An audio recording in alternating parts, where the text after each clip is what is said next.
அறுவடி சோளம் குத்தி ஆடு மாடு வண்டி கட்டி அடுப்பு வேலை விழிச்சாங்க அன்னைக்கு. இன்னைக்கு அரைப்படிய ஆக்கிட்டு ஆம்பளைய மறுக்கிட்டு அடுப்பு கூட கிடக்குறாங்க இன்னைக்கு.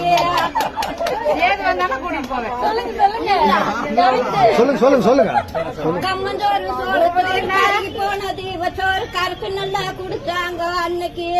இன்னைக்கு காப்பி கடை இட்லிய கழுத்து மட்டும் தின்னு போட்டு களிய கண்டா முறைக்கிறாங்க இன்னைக்கு. அதுக்கெல்லாம் நாங்க ஒரு காட்டுக்கு இது போன தைச்சு போட்டு முகம் தைச்சுதான் போடுவோம். கந்த துணி வீத்த துணி பொறிஞ்சு போனா வீத்த துணி பொறிஞ்சு நல்லா கட்டுனாங்க அன்னைக்கு. இன்னைக்கு சிலுக்கு மேல சிலுக்கு வந்து சீரான வாயின்சு வந்து மிங்கோசுவா மீறி போச்சு இன்னைக்கு. அன்னைக்கு எந்த காலத்துலங்க எந்த காலத்துல அன்னைக்கு அத்தை மாமா பொண்ணு பார்க்க வந்தா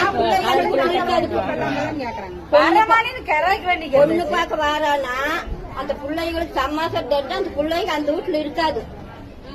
அந்த காலத்துல வேற வீட்டுக்கு ஓடி இருக்கும். அப்படி அத்தை மக மாமமாக ஆம்பளைக வாரானா அடுத்த வீடு தாண்டு நாங்க அன்னைக்கு. இன்னைக்கு அத்தை மக மாமமாக ஆம்பளைக வாரானா அருக சொஞ்சிகளை கட்டி பாவாடைய கட்டிட்டு பவுடர் பூசிட்டு பசுப்பு நட நடக்கிறாங்க இன்னைக்கு. பசுப்பு நட ஆமாங்க. நீ தப்பா நினைச்சுக்காதீங்க.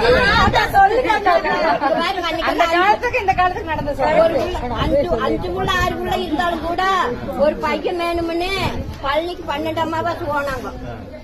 12 அமாவாசை போவாங்க. அன்னைக்கு 5-6 பிள்ளைக்கு இருந்தாலும் ஒரு பையன் வேணும்னு அன்னைக்கு அவங்களும் 10 உருப்படி பெத்தெடுத்தாங்க. இன்னைக்கு எப்படின்னு தெரியுங்களா?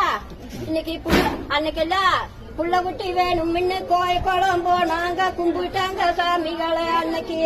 இன்னைக்கு புள்ள குட்டி வேண்டாம்னு ஊசியத்தான் போட்டுட்டு உயிர் போக நடக்கிறாங்க இன்னைக்கு. உண்மைங்களா இல்லையோ? இன்னைக்கு அந்த பிள்ளைக்கு பலனா இருக்குதுங்களா?